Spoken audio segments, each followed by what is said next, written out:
All right, welcome back to the House Environment Committee. We are going to continue testimony on S 325 with Megan Sullivan. Welcome. Thank you. For the record, Megan Sullivan, Vice President of Government Affairs for the Vermont Chamber of Commerce. I appreciate, Madam Chair, the opportunity to testify before the committee today on S 325, as well as weigh in on the conversation about Act 181 and the implementation.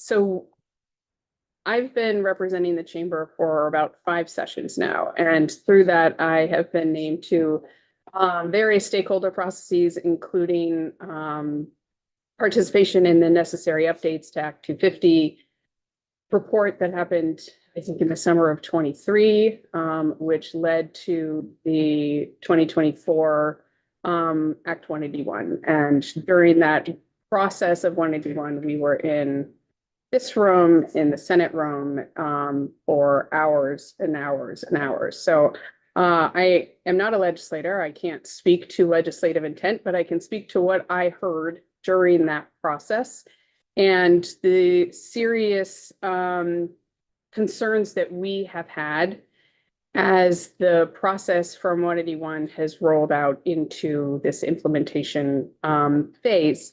And which led to, I think, a number of stakeholders from that process seeing the need for what has become S 325 to make important changes. 181 was a large bill and it makes significant changes. And addressing Act 250, which has been something that the chamber for 2 decades has raised concerns and challenges about, seeing projects in smart growth areas being downsized, being appealed, and while at the same time seeing other development that think, why is this going through and this not going through, and how can we do land use in a different way? So we have been glad to be part of the process. And that process certainly is continuing. I understand when Mr. Heyman said that he felt like 181 was lawmakers sort of giving up their responsibility to make the rules and putting this on the LURP. My recollection from being in the room for hours was that was not in any way the intent. It was hours of debate and discussion about how to make this a process that goes back to Vermonters. And so that it is not something that happens to Vermonters during the lawmaking process, but something that brings Vermonters in to the process through a rulemaking process. And the rulemaking process being one that is open for public input and public hearings, that it was a conscious choice of saying, we in this room, not me, we, but you all in this room over 18 weeks didn't want to put this on Vermonters, but wanted Vermonters to have a clear say. That was what the intent behind the rulemaking in 181, as I understood it from someone who sat in the room from morning to evening, took away. Rulemaking was not supposed to be a technical exercise of putting statute into regulation. It was intended to bring Vermonters into the process bottom up, grounded in shared ownership of the outcomes, facilitated discussion across competing perspectives, and an expectation that solutions would emerge from engagement and not be predetermined. How we see that in 181 was the requirement to determine whether and how resources were included. Specifically calling out convening a stakeholder working group prior to pre-filing the rule, and in the statutory language, solicit participation from municipalities and landowners who will be potentially impacted. That is specifically called out in the statutory language of 181.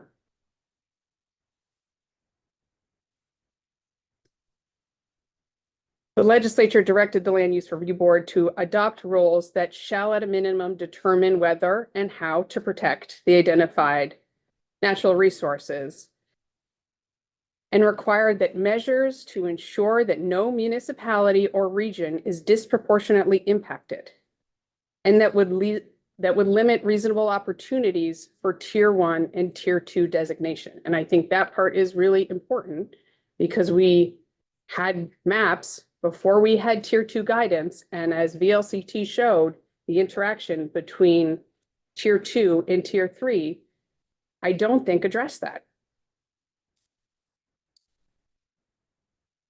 And so we see this process as having broken down.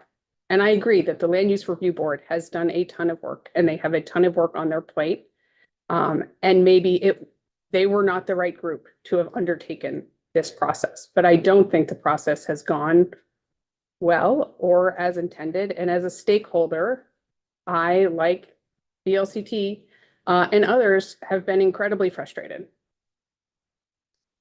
Community engagement occurred after draft maps were released, right? The stakeholder process is one thing, but the community engagement, the public hearings happened after maps were released.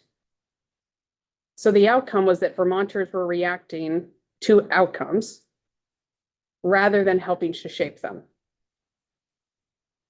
That shifted the process away from a bottom-up approach and towards a top-down one. Instead of Vermonters helping define whether and how resources should be included and how they would be dealt with, they were responding to decisions that had already been framed. At that point, the maps become a starting point rather than the outcome. And stakeholder engagement becomes reactive rather than formative. Rulemaking was intended to bring Vermonters into the process to define outcomes, not respond to it after the fact.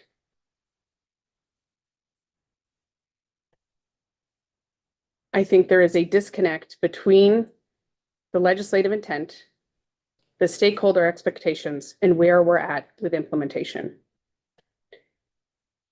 And continuing on this path risks increased conflict, reduced predictability, and loss of more buy-in. So we worked with other groups on what are an amendment package of proposals that turned into 325 that would slow down what we were seeing as a sort of troubling trend and come back to what was 181 asking for, how are we achieving it, and are there pivots that need to be made based on how the written word is turning into implementation. And what at that time it looked at was extending timelines, aligning implementation, limiting review criteria in certain circumstances, extending exemptions.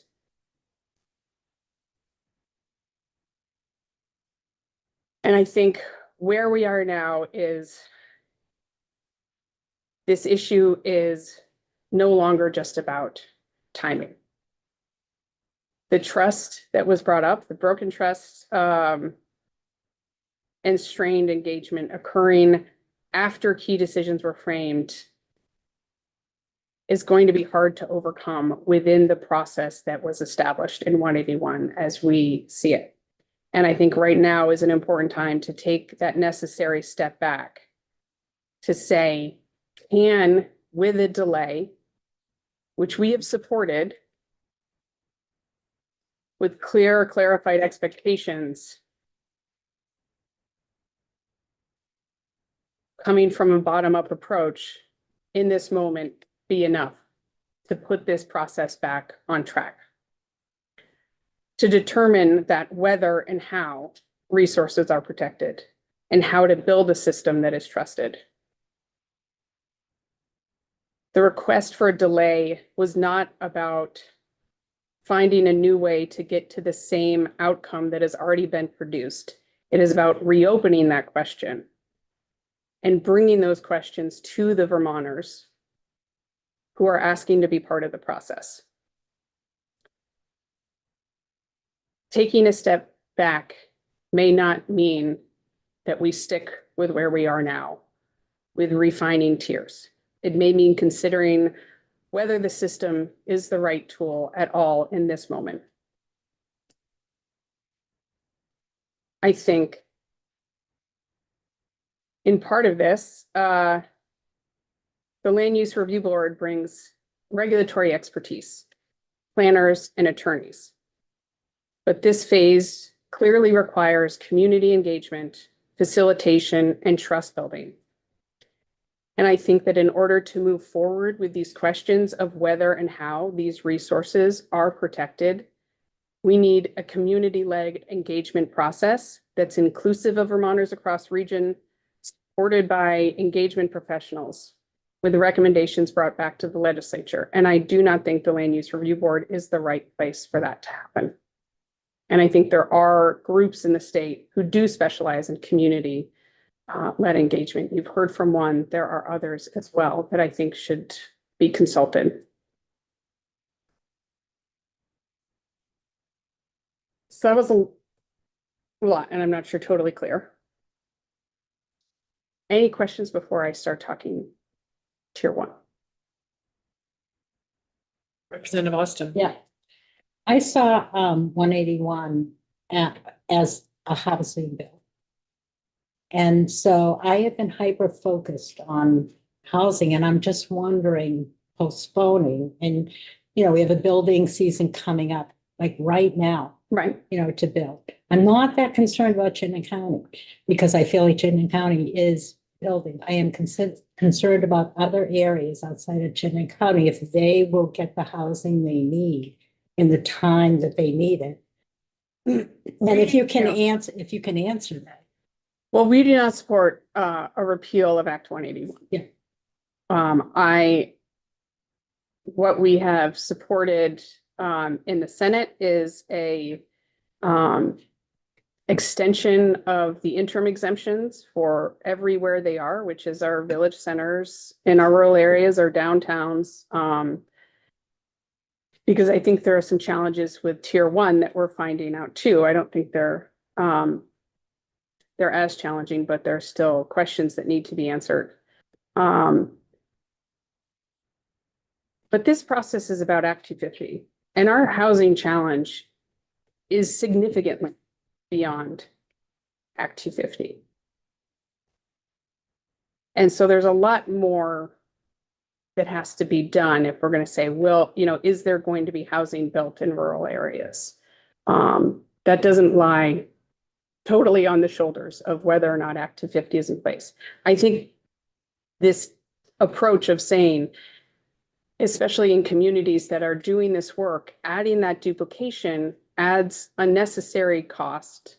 And that's what part of this was looking at, was why are we asking people to go through the same process twice when we're in a housing crisis, if this is already being done? So we do not support repealing Act 181. We are supporting extensions of the interim exemptions as tier one moves forward, and supporting new ways of looking at how to get at those questions of whether and how to protect those critical natural resources of state importance. And that answers the questions that were in 181 that I don't think have been addressed. Representative North. Thank you, Madam Chair. Thank you for your testimony here. You talked about what you felt, having been involved for the past decade or more. What was the intent of the legislature going into Act 181? Was it included in Act 181 to provide all landowners who were going to be affected, or who could be affected, or were going to be affected by the additional regulation, to receive some form of proactive notification that this was going to happen to them in their land? Was that part of 181 to make sure there was proactive notification? It did not. I mean, if you look at the language, it doesn't spell out proactive notification to everyone, in part because it wasn't defined, because part of this was going to Vermonters and saying, these are the critical natural resources that we're concerned with. And we're looking at whether any of these need to go through Act 250 or how they could be addressed, and whether that is through a permit program or whether that's through incentive. I think that conversation had the opportunity to be broad. Had the opportunity, but was there everybody owns land and was determined to be. Obviously, it wasn't predetermined, but. The through the requirement process, was through an a- engagement with landowners who could be impacted. I don't have, Okay. I might have the language, no, it's not touchscreen. Like all of them or just some of them? Just, Representative Logan would like to try to answer your question. okay, Yeah. yeah. Yeah, so I think that would have been part of the rulemaking process, would be to determine whether or not there was gonna be notice given to all landowners, because there was no map, Of course. no identification of which properties would fall into a tier 3 area. So, and there were no rules. And again, it was supposed to be a public process that helped the LURB develop the rules. And there was kind of a public process that happened, but probably not what any of us were envisioning. But I think there's no mention of creating a map. No. And so there was a choice made to create a map. Even though the steps that were supposed to go into figuring out what the map would be had not been taken. And I raised that concern in a meeting, like I'm not saying anything here today that I did not say as part of the stakeholder group. That without answering the question of how do you ensure you are not disproportionately impacting a municipality or region, how can you create a map without an answer to that question? I mean, so I don't know if at the time there was an intent that, yes, that a mailer will be sent to anyone who lives in a rural area. But there was extensive conversations about, should it specify social media? Is Front Porch Forum included in that?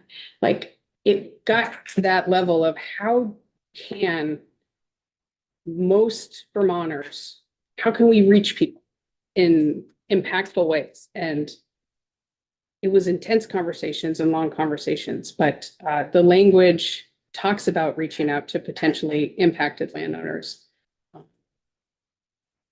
Thank you. You're welcome. That helps.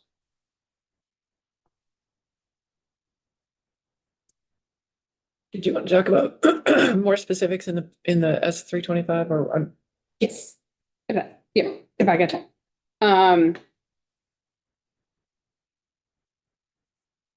Let me just get back to that point.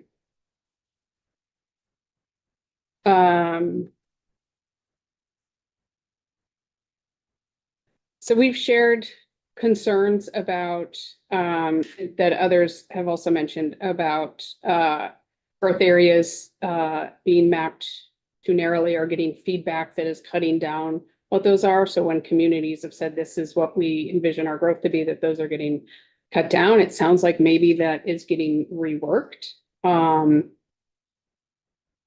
which is good that folks are at the table having constructive conversations, and it's not we're going to send this and we're going to respond and that's the end of it. But it does, I think, continue to push that if this process is taking longer for tier 1, whether it's defining the 1A or the 1B areas, that those interim exemptions, having those extended, creating certainty as projects are being developed is important. So we really support and hope to see those interim housing exemptions extended. Priority housing projects. For folks who are familiar, this is I think pre-COVID Yeah, it's been creation. around a while. Yeah, if a project has 20% affordable housing for 15 years, that it would be exempt from Act 250, and it helped have more communities and developers engage in affordable housing inclusive projects. We've heard a number of reasons why some communities are taking up Tier 1B.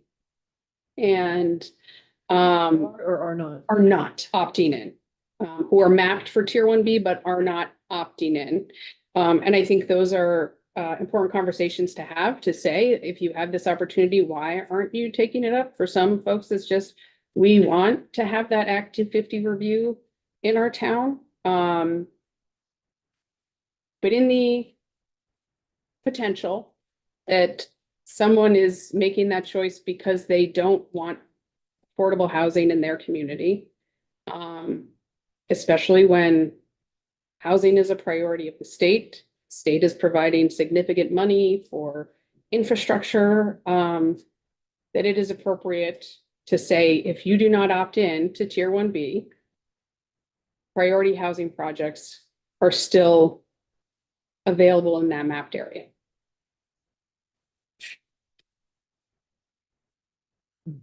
Because if it's mapped as Tier 1B, but it doesn't opt in, it is Tier 2.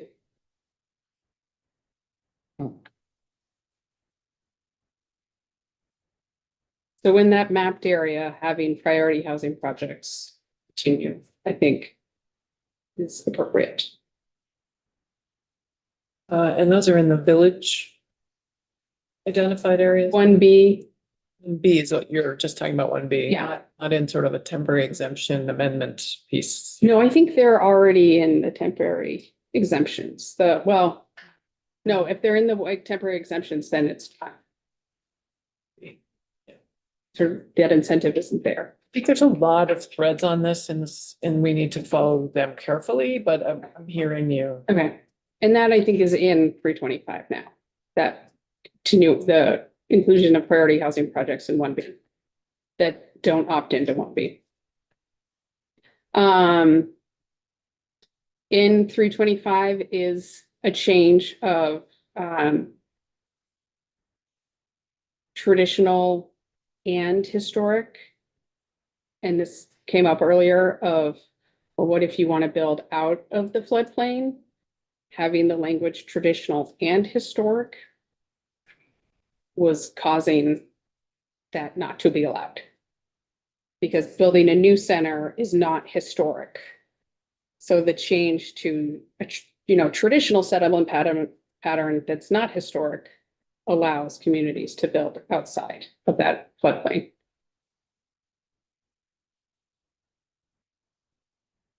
Okay. Walkability came up as a term.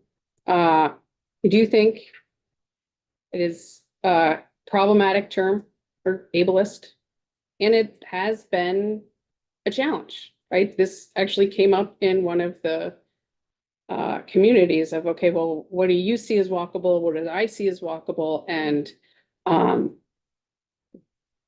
think this is an area that the Senate was getting the bill out and put something in. There's probably more opportunity to work on what that wording is, but let's say I think walkability as a term has problems that are probably worth moving away from.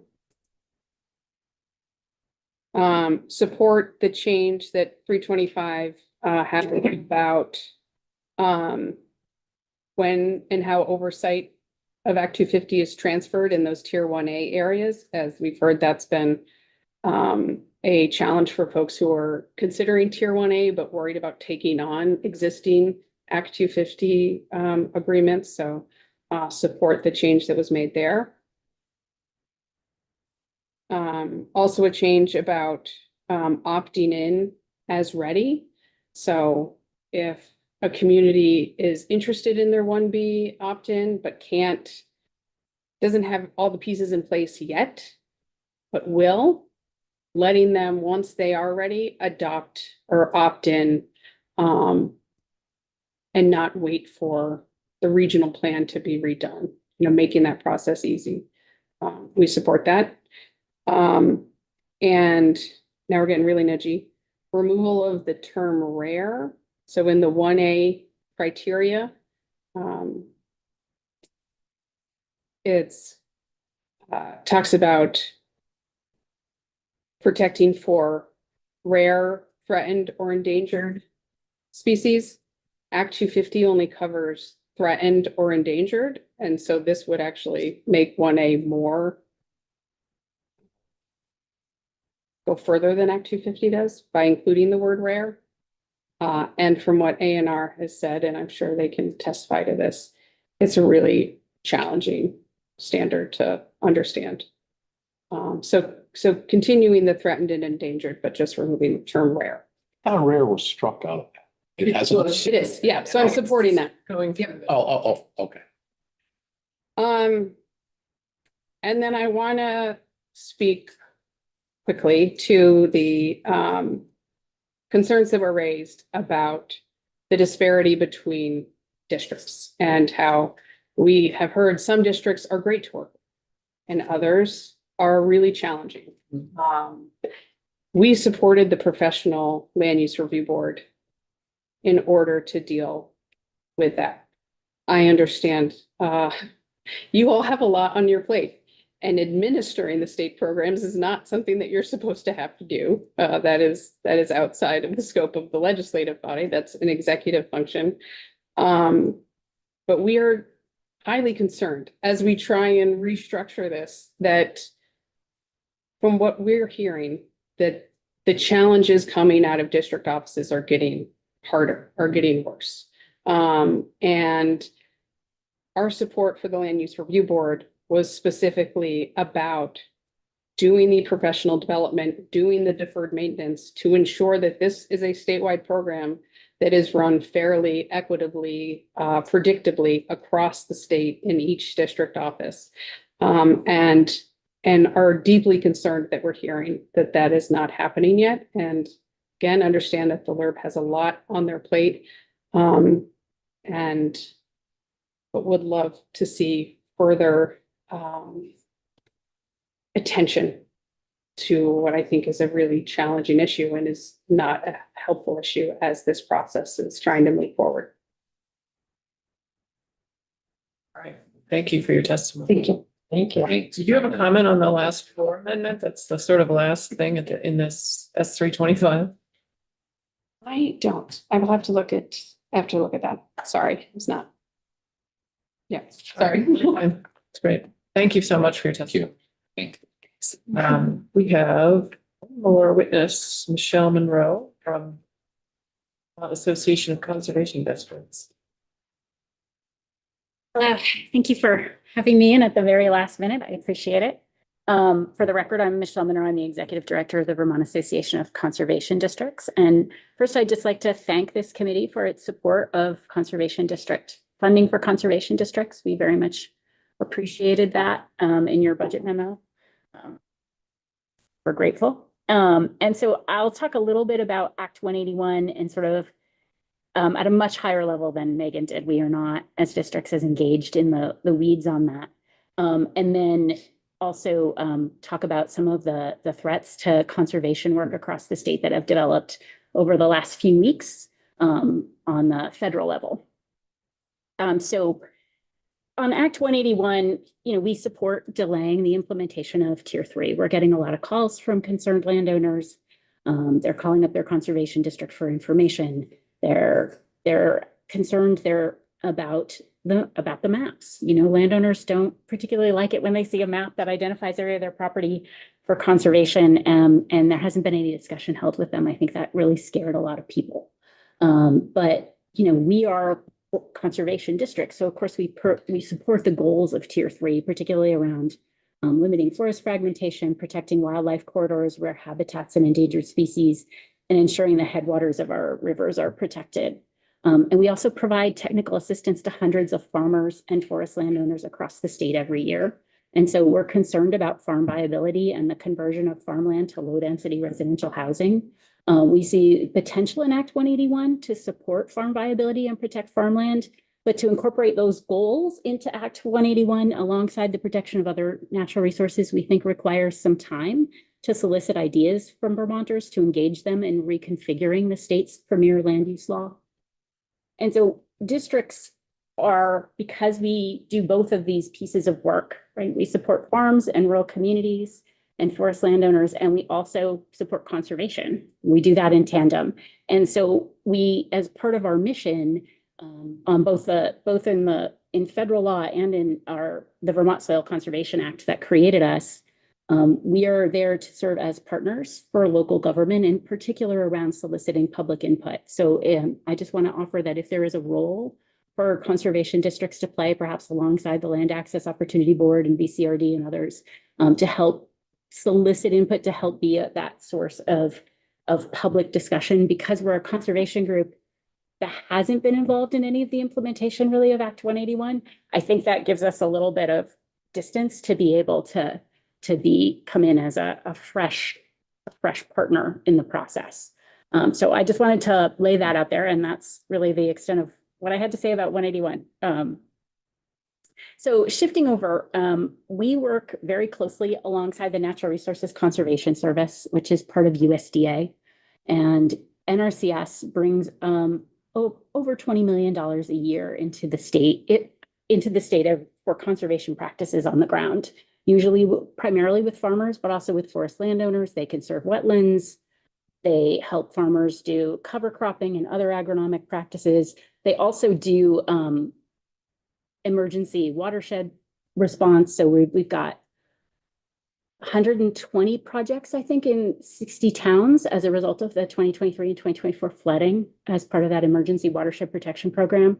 So NRCS is really key to getting conservation work done in the state. NRCS lost about 40% of its, close to 40% of its staff in Vermont since January 20th of 2020. And districts, as the local partner of NRCS, we were created that way. We've been doing our best to try and cover some of those staffing gaps. And we do that with funding from cooperative agreements with NRCS. So we sign an agreement with NRCS that we will provide X amount of technical assistance. And then we do that work and we bill them under our agreement every month, and they reimburse us and say, here, here's the funding. And we support about 20 conservation planners who do conservation planning with landowners through these cooperative agreements across the state. And then we also support 9 administrative and technical support staff, as well as some wetland specialists. And we have an engineer who's been doing drought mitigation projects in southern Vermont, and we hired that person in October to respond to the loss of engineering capacity at NRCS. The state has also been adding engineers to do engineering work on NRCS projects because of the loss. So Agency of Ag has hired 2 engineers to help to get these projects done, because they lost both experienced engineers and new engineers in the last year. It's been really devastating.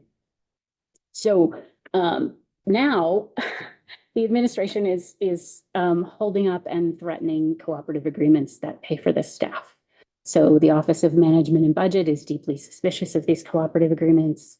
They're requesting all kinds of details about how they work and who's funded under them.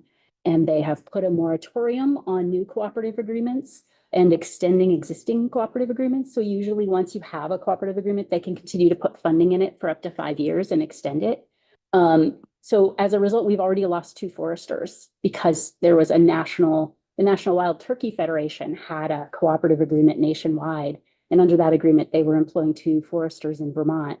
NRCS only has 2 foresters itself. So then they had 2 partner foresters who were assisting them that they've lost this month. So that now means that we've halved the amount of forest planning capacity that NRCS had in the state. And NRCS came to me and said, can you guys hire foresters to help us? And I said, I can't do that unless you can give me more money.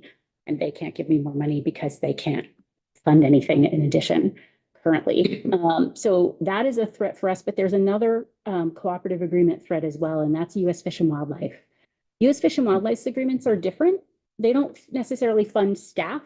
They do agreements that help to fund scoping and initial design on projects like culvert upgrades and dam removals for restoration of wild fish and wildlife habitat. And so that has funded a lot of that initial work across the state to be able to get those projects in the pipeline so that then you can take that, you've got scoping, then you get that 40% design, and then you can go and apply for funding to get the final design and implementation money on those projects. These projects take years to develop often, and this is going to seriously impact our ability to get those types of projects in the project pipeline and underway, because they have not been able to do any cooperative agreements in federal fiscal year 25, and they have not been able to do any in federal fiscal year 26. And that money generally went to conservation districts and watershed groups to do that scoping and to oversee or to hire the engineers generally to do the scoping and initial design. So we have been in contact with our with the federal delegation, but I wanted to make you all aware of what's happening. You also heard, I know at the beginning, back in September, or back in the fall, because on September 30th of 2025, the Trump administration canceled a grant held by the Department of Environmental Conservation. That was $8 million in financial assistance for projects focused on clean water, flood mitigation, and wildlife habitat on small and mid-sized farms and on small and mid-sized forest parcels. And that grant also included $2 million in technical assistance funding that was coming to districts and to Red Start Forestry to do this work. So we've also lost that technical assistance money, as well as the financial assistance money there. And, that's under appeal. We were part of the administrative hearing on that. We'll hear in May, but I just wanted to update you that we are part of that process and are engaged in it and hoping to get that funding back, because we really need the technical assistance capacity. And without that money, it's very unclear how we're going to get forestry conservation projects done because of just the loss of capacity in the forestry realm. And as my friends at Red Start like to point out, like 80% of Vermont's land is forest. So the other federal impact that we're very concerned about is that NRCS has payment rates that they set nationally for practice, so that if you're doing cover crop, you get X amount of funding per acre to do that cover cropping. And they have dramatically reduced the payment rates for hundreds of conservation practices nationwide. Every state conservationist, NRCS in each state is headed by the state conservationist. Every state conservationist in the country protested these cuts, but the administration held on to them anyway. And so to give you an example, one forestry practice went from a payment rate of $1,600 per acre over 3 years to $90 an acre over 3 years. Funding for trees for agroforestry projects dropped from $40 a stem to $13 a stem. So these are really dramatic cuts that have caused farmers and landowners across the state to put projects on hold, to pause their applications. And a lot of projects were planned under the old payment rates. And so April is when farmers will hear whether or not they were awarded funding. So we're anticipating that we're going to see a lot of farmers refusing the contracts that they're offered because the payment rates have dropped so considerably from when the projects were planned. And so we're anticipating that this is going to put a lot of pressure on the programs that the state runs using clean water funding to also help fund these types of projects. So they have money. The state also funds cover crops, for example, with the FAP program. And so we're anticipating a lot more farmers are going to be applying to those funds, and that's going to get a lot more competitive because of the NRCS payment rates. So yeah, that's my cheery news for you all. I was struck by the forestry payment that you mentioned. Can you give us, what kind of practice would that have been? I believe that was brush management. And so that's sort of a key to helping to grow healthy forests. This is what the folks that I work with who are experts in forestry tell me. Right. But I am not involved, but that, would include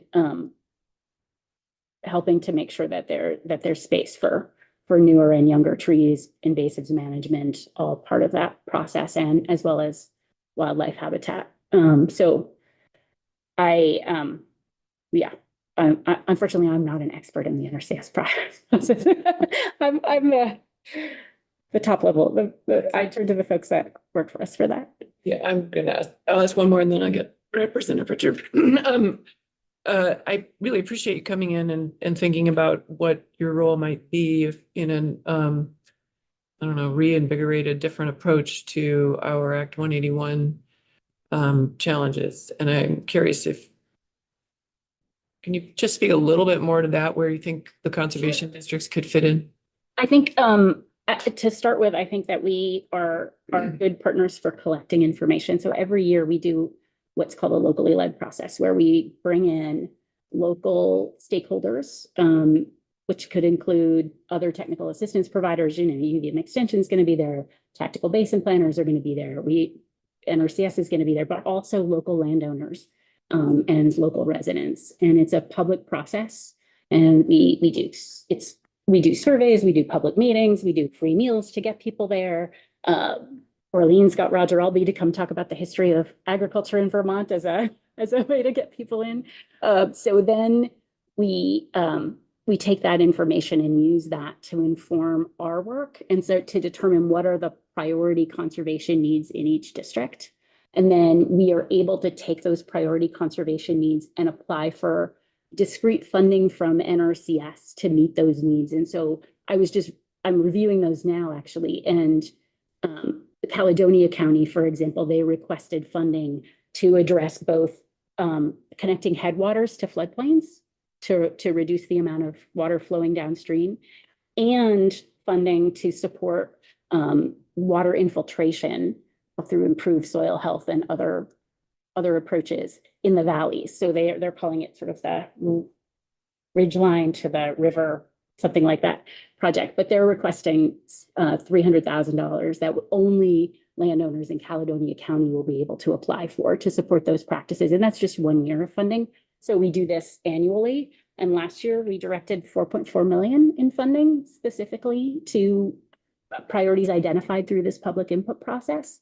And then this year we're hoping to get 5 million to do that. So we have this history of bringing people together to identify practices and priorities and just have those conversations. And I think there's a lot of trust between districts and local landowners, because we're the people sitting at their kitchen table, helping them apply for disaster assistance, helping them figure out how to do their nutrient management plan, looking at what are the priority conservation needs on your property. And so I think as that trusted partner, we can help to bring people to the table who might otherwise come in like hot and screaming, but when it's us, there's, I think, a chance to lower the temperature a little bit. And Representative Pritchard, then Labor. So trying to follow, what is the total dollar in federal cuts that you're facing? Yes. yeah, so we have at risk, currently right now, VACD itself is owned $450,000 on a cooperative agreement that NRCS is not paying on. That's a national agreement that we're a subcontractor on. We have at risk right now, we have about $1 million in cooperative agreements directly with the state that could, if they are not extended, mean that we will lose that we will lose staff who are currently supporting technical assistance around the state. So we need additional funding to support that. So we have VACD has a $3.1 million budget. About 1.5 to 2 million of that goes to support technical assistance on the ground. So it's a considerable amount of money. Yeah. Actually, it's probably closer to 2/3. Like 14 of my staff are doing NRCS work. And then I have 3 other technical assistant staff who are doing other work that's funded by the state or other entities. So all of that staff, plus we take some of those funds and we fund multiple staff around the state at the districts themselves, usually split funding. So I'll provide some of the funding and then they'll get some of the funding for that position from the state and combine it to create an agricultural resource specialist position to support farmers or foresters, depending on the district and what their needs are. Are you submitting your testimony? Yes, I will give you it was last minute, but I will I will give you a written summary of it. With probably more of a bullet pointed highlights than than what I just said. Use some more bullet pointed highlights, so we all have a lot of testimony to review. Representative Labor. Thank you, Chair. Michelle, I used to keep contract with the NRCS to do EQIP programs. Have the feds cut the money flow away from that through FS? Yeah, yes, we are, by FS, you mean Farm Service? Yeah, there's plenty of money in the programs themselves. So we have about 14.4 million coming in EQIP this year. And then we have, trying to remember the numbers for ASAP, which is a wetlands reserve program. And ASAP, I think, is about 6 million. It's triple what we usually get. And then conservation stewardship program, which provides sort of funding for holistic work on farms, is about the same. I'm trying to recall it off the top of my head, so I apologize. I know I've got the EQIP number right. And then, so yeah, the funding is there. And that's the kicker, is that Congress approved. They took all of under the Inflation Reduction Act, NRCS got a lot of money to do conservation work. And when they passed the One Big Beautiful Bill Act, they took that money and said, well, it's no longer focused on climate. We're just going to make it regular NRCS money. So NRCS is funded through 2031.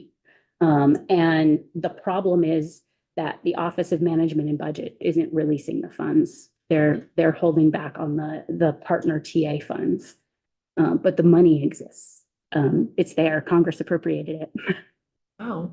Yeah, and we're not the only ones. When I talk to people who work with at other federal agencies, OMB is playing games with their funding as well. Yeah, Thanks so much for your testimony. sure. Thank you. Absolutely. And if there's anything else you need from me, just don't hesitate to reach out. Wish that was a long and productive day. We do have a agenda for tomorrow morning. And probably some opportunity for discussion. So. Thank you. Okay, Thank you. Thank you. With that, we will adjourn for the afternoon.